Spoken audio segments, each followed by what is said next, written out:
This is the Angels Postcast, your instant game reaction for the Los Angeles Angels. Part of the Locked On Podcast Network. Your team every day. Oh, yeah, baby. Oh, yeah, baby. Oh, yeah, baby.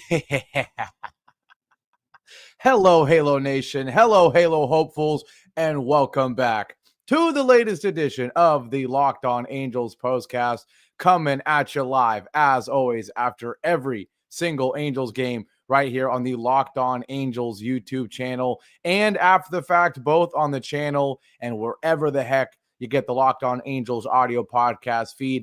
If you don't know who I am, what's going on, everybody? My name is Gavin Carlson, former credentialed journalist in the LA area, spent 4 years covering UCLA sports with the Daily Bruin, and now in year 2 with the Locked On Podcast Network, where it's your team every day.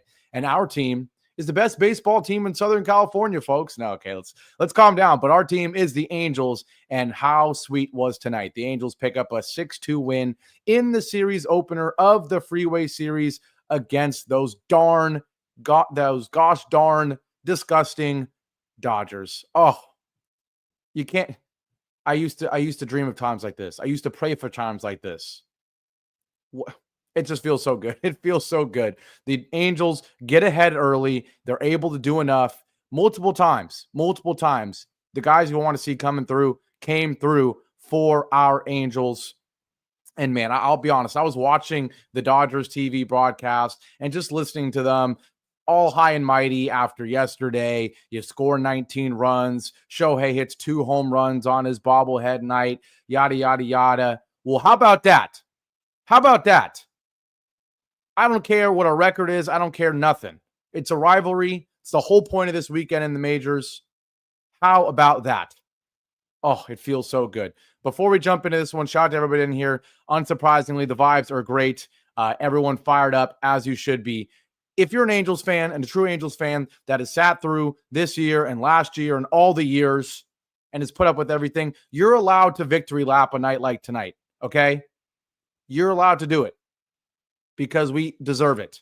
So everyone in here, continue the comments and everything. Celebrate the dub. Celebrate the dub. But yeah, shout out to everybody in here, and we're jumping into America's favorite segment, and it feels great to do it tonight.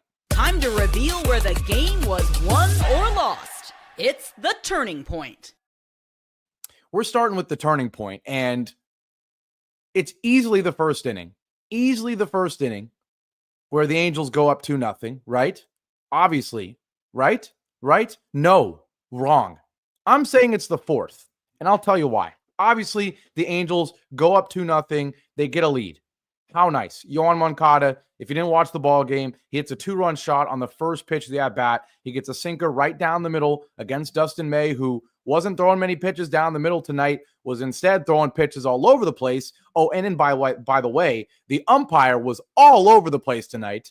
But that being said, Nolan Schanuel somehow gets a walk. I don't know how, because everything was called a strike tonight. But Schanuel walks with 1 out in the top of the first, and then Moncada, the very next pitch, takes that 94-mile-an-hour sinker right down the middle and crushes it 111.9 exit velo. It was a frozen rope to right field. It sneaks over the wall, and it's 2-0 just like that. And you see me here saying that an early lead is finally enough. Oh, how nice to jump out to a lead. You know, the Super Halo bros were correct in saying, oh, Jack Kochanowicz with the lead is such a better pitcher than he is, you know, in a close game, a 0-0 game, or with the, you know, if he falls behind, right? All those things are true. So you're saying, Gavin, how the heck is this 2-run first inning not the turning point, not the biggest inning of this game? Well, I'll tell you how. Because the crazy stat is that the Angels' win percentage in games, not games period, in games where they're up in the first inning, it's like 35%.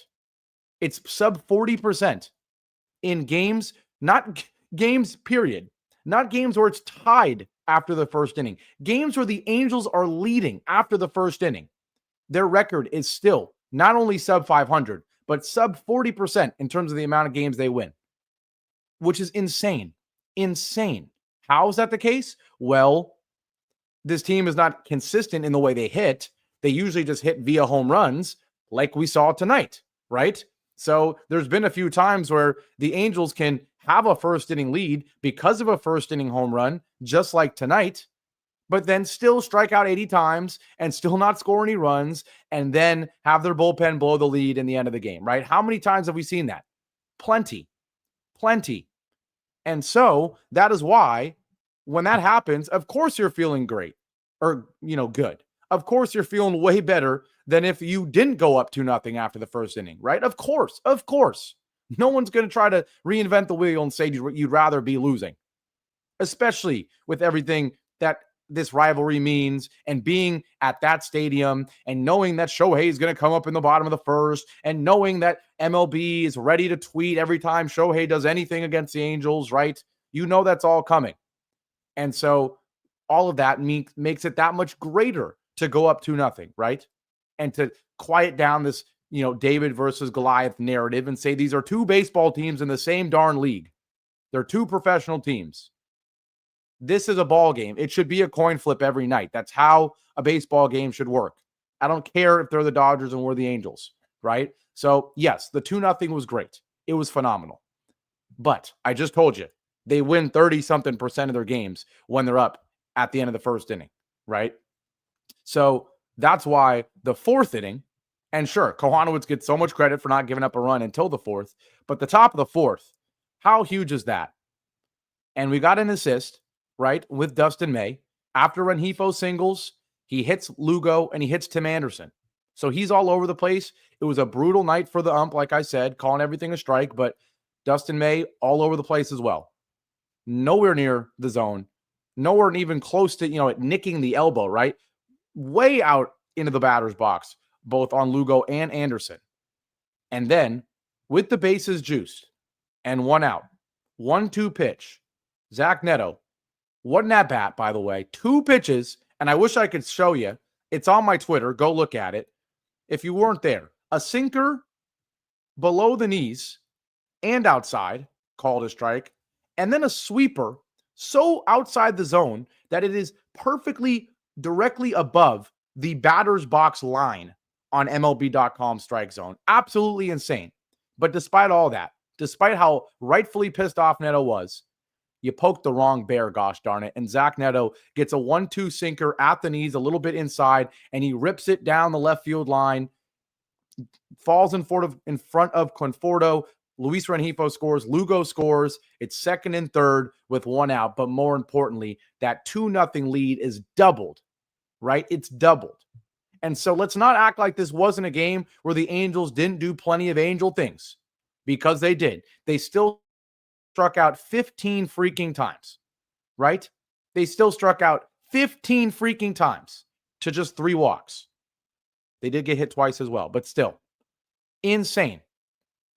But the difference tonight, and otherwise it would have been a typical Angels game, right? You hit a home run, you get a lead, and you blow it because you strike out a bunch of times and don't do anything else offensively, except they did actually do other things offensively in this inning, thanks to Zach Neto. And in the 9th, thanks to mainly Zach Neto, right? And that's why, if it wasn't for a starting pitcher, Zach Neto would certainly be the player of the game, right? As I think I just saw someone say, yeah, Grosscat saying besides Kochanowicz, Neto was the player of the game. Absolutely. A pair of doubles, 2 RBIs, and arguably the 2 biggest RBIs of the ballgame, in my opinion. Not the Moncada home run, not the 2 runs in the 9th from Schanuel's base hit. These 2 runs were the biggest, because 4-0 compared to 2-0, massive. Massive. Especially with everything I just said about how many times we blow a first inning lead, right? And that really felt like it quieted the crowd. The first couple runs, whatever. The Dodgers view 2-0 as 0-0 still. You know they're going to score 2 runs. But when you score 2 more there in the 4th, that let the Dodgers know, and that crowd know, and everyone know, this is not a fluke. And even though we know it's a fluke, and they probably still know it's a fluke, tonight, that first inning's not a fluke. Come on now. I love it. Oh, the Frisch Bros tweeting or commenting, Dodgers pitching struck out 15 hitters while Shohei Ohtani hit his league-leading 16th. I can't even finish reading it. It's so funny. Because you know it's true. You know it's true. That's what the MLB is going to say. Dodgers pitching struck out 15 hitters while Shohei Ohtani hits his league-leading 16th home run. Oh, by the way, as the Angels defeated the Dodgers 6-2. Yeah, exactly. Hilarious. I mean, when you go through on MLB.com and you look at all the summary of what happened in the game, and they only have videos for key plays, right? It'll be Moncada home run, Neto 2 RBI double, obviously the Shohei a home run, but then they'll just have Shohei Ohtani base hit. Like, come on, right? They'll have strikeout after strikeout after strikeout, right? So you're so right, of course, hilarious. But yes, with all the entire media, the entire stadium, everything against this team, they didn't just do it with a fluke inning in the first. They got 2 more in the fourth. That was absolutely massive. And then, of course, they got those 2 added insurance runs in the ninth, which, oh boy, were they needed. I don't care.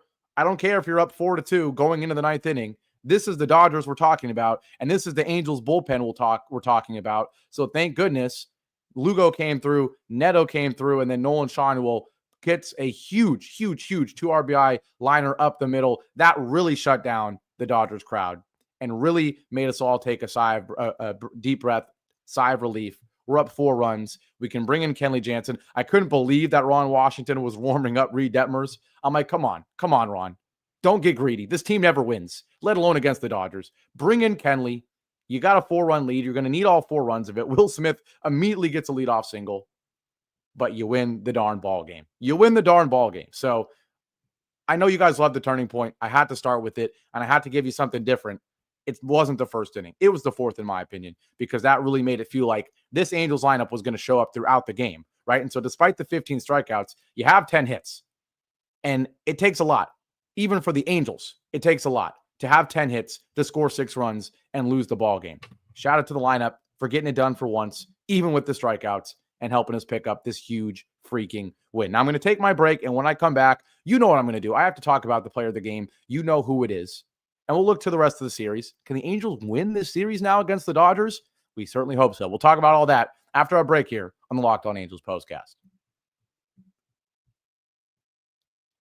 Fired up, baby. Now, today's show is brought to you by Gametime. Have you ever decided at the last minute to head to a ball game with friends or family? Maybe it's game day and you suddenly realize you want to be in the stands. That's exactly where Gametime comes in. It's the easiest way to grab last minute tickets without the stress. With the money you save on tickets, you can splurge on food, drinks, merch, or even invite a bigger group to come with you. Gametime makes it all possible. It makes buying tickets fast and simple because prices on the app actually drop the closer you get to first pitch. And they've got incredible last-minute deals, clear seat views, and a lowest price guarantee that takes the worry out of buying. Not only is it the official ticketing partner of Locked On MLB, but I love the Gametime Picks feature, which just gets rid of all these, there's nothing worse than looking for the best price, but you got all these horrible prices in the way, right? Not with Gametime. It filters out the fluff and only shows you the best deal. So take the guesswork out of buying tickets with Gametime. Download the Gametime app, create an account, and use code LOCKEDONMLB for $20 off your first purchase. Terms apply. Again, create an account and redeem code LOCKEDONMLB for $20 off. Download the Gametime app today. Last minute tickets, lowest price guaranteed. And today's show is also brought to you by FanDuel. The NBA playoffs are in full swing. The Knicks clinching their trip tonight, and every night delivers highlight-worthy performances, major momentum shifts, and can't-miss moments. Whether it's a game-winning shot or a breakout player, there's never been a better time to get in on the action. FanDuel makes it easy to stay in the game before tip-off and live with player props, performance trends, and same-game parlays. Fans have more ways than ever to play smart and win big. I always say it when I was in New York, back when I wasn't working for an NBA team, I was able to bet before the game, on the way to the game, in the subway, in the stadium. The interface is so easy, and they've got great promotions just like this. If you're new to FanDuel, it's the perfect time to sign up because if you head to FanDuel.com and place your first $5 bet, if it wins, you'll get $200 in bonus bets. So make every moment more with FanDuel, official sports betting partner of the NBA.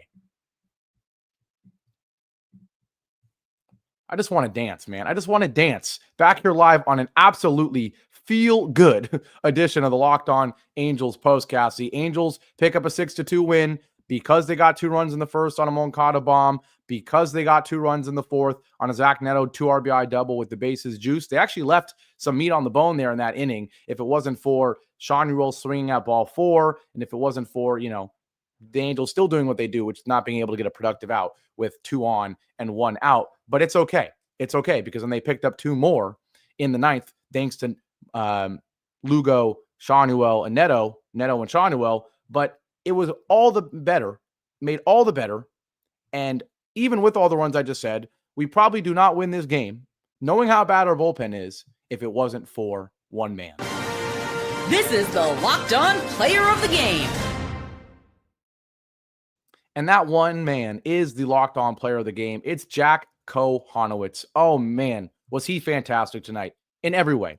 Not just statistically, but he had the aura tonight. He was striking out the right guys. He was getting clutch double plays. I believe they said it was a franchise record 5 double plays for the Dodgers tonight. And nobody is expecting any pitcher to go in and hold the Dodgers to no hits, to keep guys off the bases, to be able to go at Freddie Freeman and Ohtani and Betts and Will Smith. And, oh, yeah, by the way, Max Muncy's starting to turn it on. And, oh, yeah, by the way, freaking Kim, 9 straight plate appearances where he gets on base as if they need more guys. Andy Pages has been good this year, right? Like, no pitcher is going to go in and mow through the lineup, right? No pitcher. So, Jack Kochanowicz, and ironically, Jack Kochanowicz is almost the perfect guy for the Dodgers in the sense that he's going to have runners on base no matter who he's going against, right? That's always been the biggest thing that I criticize him for is we know you have that great sinker. We know you're able to force double plays more than the average pitcher, and he did it tonight, right?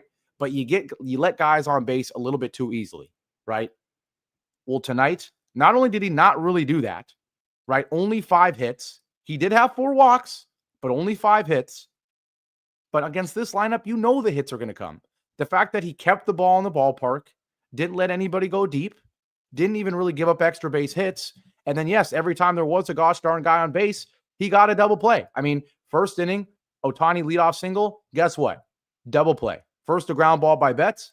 You only get 1 out, but then he got the double play in the next at-bat, right? Second inning, a walk with 1 out. Oh, no, it's all good.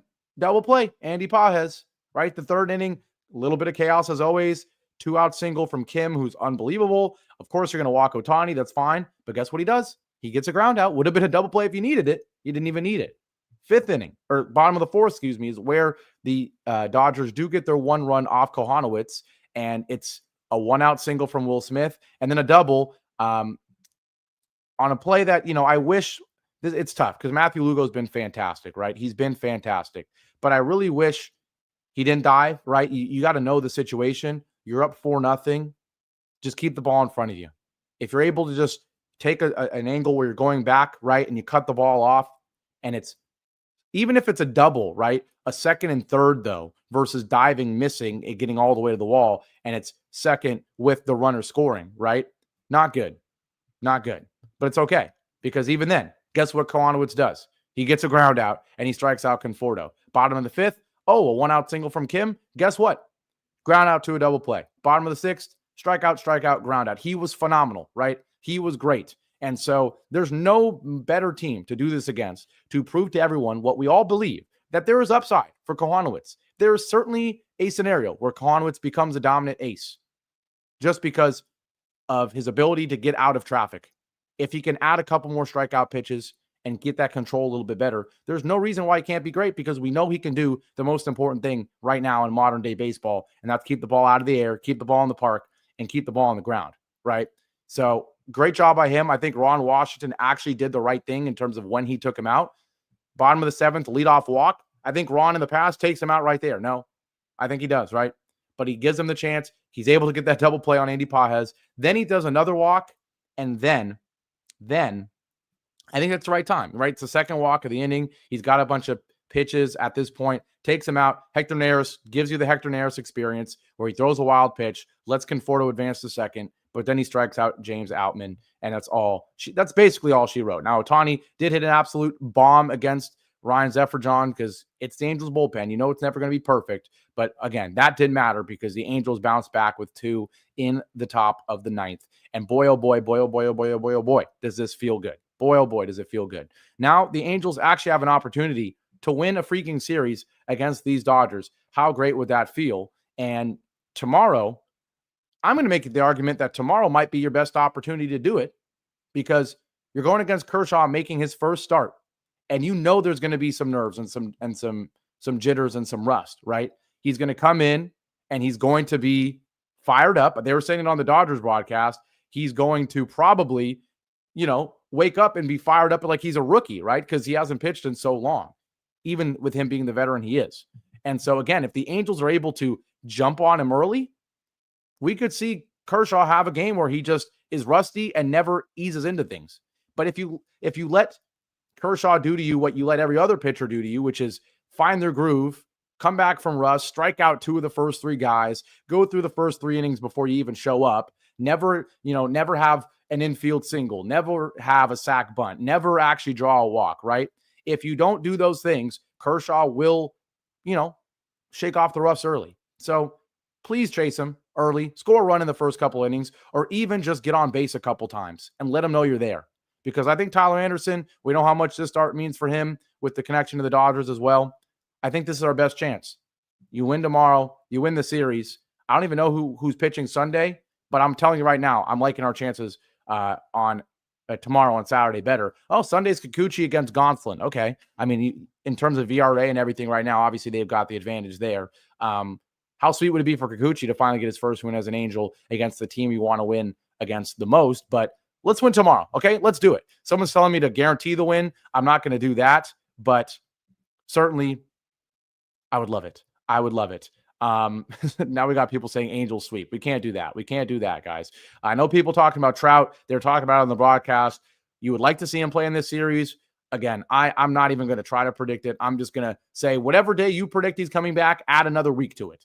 Okay, because that's how it's probably going to be with with Trout at this point, right? But yes, let's make this Kershaw season debut one for him to forget. Absolutely true there. Again, like Vinny says, I don't know if it's Mike or John.